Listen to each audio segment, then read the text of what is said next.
Olá, Pastor Eliseu Dourado de Lima, da Igreja Presbiteriana de Fortaleza. Se você já está andando conosco, já sabe, estamos com a devocional Esperando o Rei, de segunda a sexta ao meio-dia, aí nesse contexto, nesses dias de dezembro, compartilhando a palavra de Deus e tentando entender o significado do verdadeiro Natal para nós.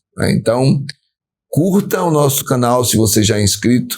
Se não é inscrito, faça a sua inscrição e compartilhe o nosso link para que o nosso trabalho com a palavra de Deus seja conhecido de outros mais.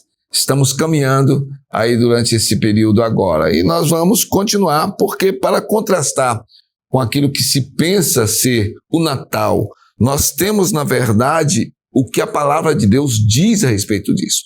Então, segundo a ótica humana, nós temos uma interpretação, nós temos tradições, nós temos costumes, muitos deles aí baseados em coisas pagãs. Nós voltamos à palavra de Deus para entender aqui realmente o que foi que aconteceu de acordo com o que Deus quis nos revelar.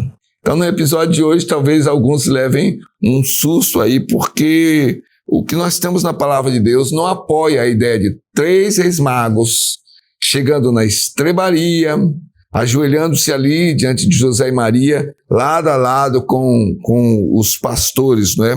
Porque eu vou ler o texto de Mateus 2, 1 a 11, hoje é um texto um pouco mais longo, mas ele é autoexplicativo. Você vai me acompanhar agora na leitura, depois volte, estude demoradamente, para que você possa concluir aquilo que a palavra de Deus nos ensina e aquilo que é invenção humana, para que você possa realmente falar com propriedade a respeito da mensagem de Jesus como Salvador. Então vamos lá, Mateus 2, 1 a 11.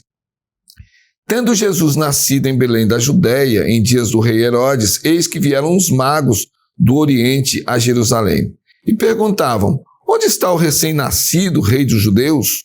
Porque vimos a sua estrela no Oriente e viemos para adorá-lo.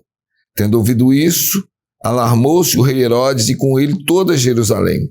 Então, convocando todos os principais sacerdotes e escribas do povo, indagava deles onde o Cristo deveria nascer.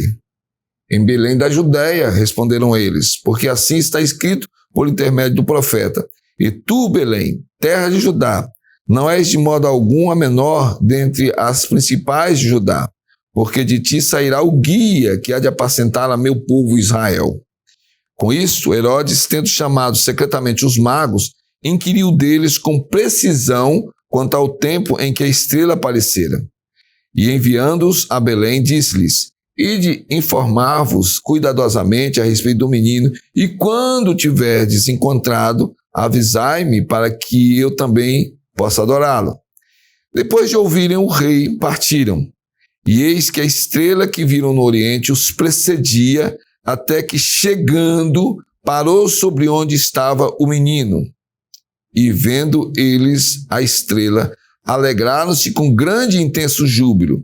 Entrando na casa, viram o menino com Maria, sua mãe.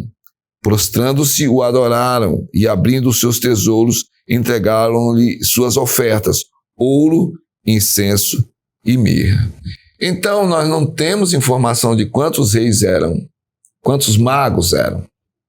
São chamados de reis magos ou de magos. Eram homens sábios, homens que eram astrólogos, estudiosos de profecias, de religiões. Há também magos que são interpretados como sendo mágicos, feiticeiros, mas o que nós temos aqui eram pelo menos mais de 2, né? Então, os magos eram mais de 2 e eles moravam no Oriente, ao leste da Palestina, e estudando profecias, estudando os céus. Então eles associaram o aparecimento daquela estrela com o tempo calculado das profecias e então se deslocaram ali para encontrar-se com aquele que eles estavam já chamando de o rei dos judeus. Mas presta atenção, eles foram a Herodes em Jerusalém e perguntaram pelo recém-nascido, que Jesus já havia nascido. Não foi naquela noite em que os pastores, que foram os primeiros, chegaram ali. Eles chegaram depois. Então, embora eles tivessem se deslocado durante essa distância, nós não sabemos ao certo qual foi, o texto de Mateus diz que Herodes e toda Jerusalém ficaram espantados, maravilhados com esse deslocamento e aí intrigados porque eles tinham ido lá para ver o novo rei que havia chegado. Então, a estrela que eles seguiram foi uma manifestação sobrenatural, muita especulação, foi um meteoro, foi um cometa, foi a junção de planetas.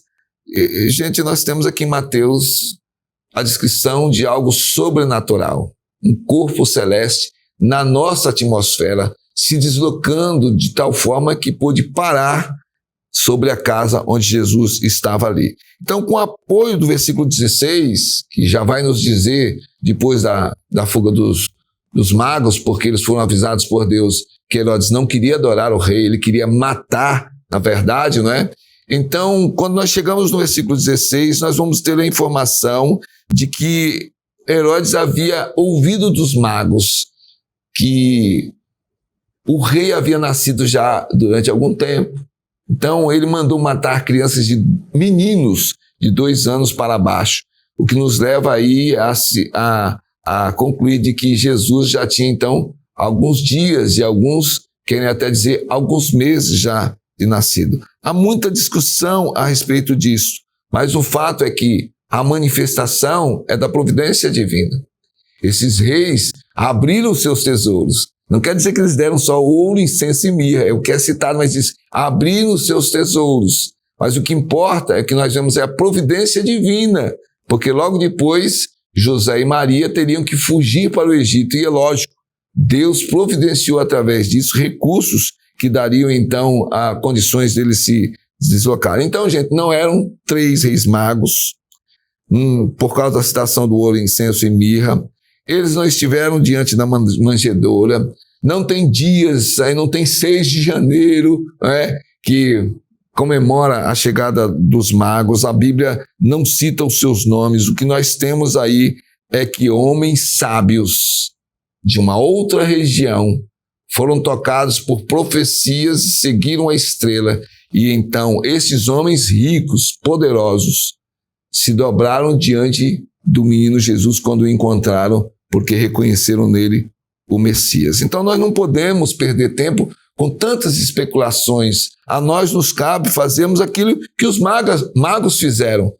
Nos encontramos com Jesus, reconhecemos o seu senhorio, que ele é o nosso rei e salvador, adoramos a ele, servimos a ele, e então até colocamos de uma forma consagrada diante dele o que nós temos, até de material, para investir na evangelização, na ação missionária, investir no reino de Deus. Foi isso que eles fizeram ali. O reconhecimento os levaram ao louvor, à adoração e à doação liberal de recursos, reconhecendo que ele é digno de todo louvor, de toda adoração e de todo o serviço. Esse é o nosso papel como igreja. Não perdermos tempo com tantas coisas por aí, mas termos da palavra de Deus a revelação a respeito do Salvador, nos encontrando com Ele, Ele tocando através do Espírito Santo o nosso coração, nos revelando que Ele é o Salvador. Então nós devemos segui-lo, adorá-lo e servi-lo. Veja o que é que diz Mateus 24:14, uma profecia de Jesus. E será pregado este evangelho do reino por todo o mundo, para testemunho a todas as nações, e então virá o fim. O evangelho será pregado por uma igreja que adora o rei, que proclama o rei e que serve o rei. Que Deus nos abençoe. Nós vamos nos encontrar aqui, vamos continuar a nossa caminhada com o devocional, esperando o rei. Até mais.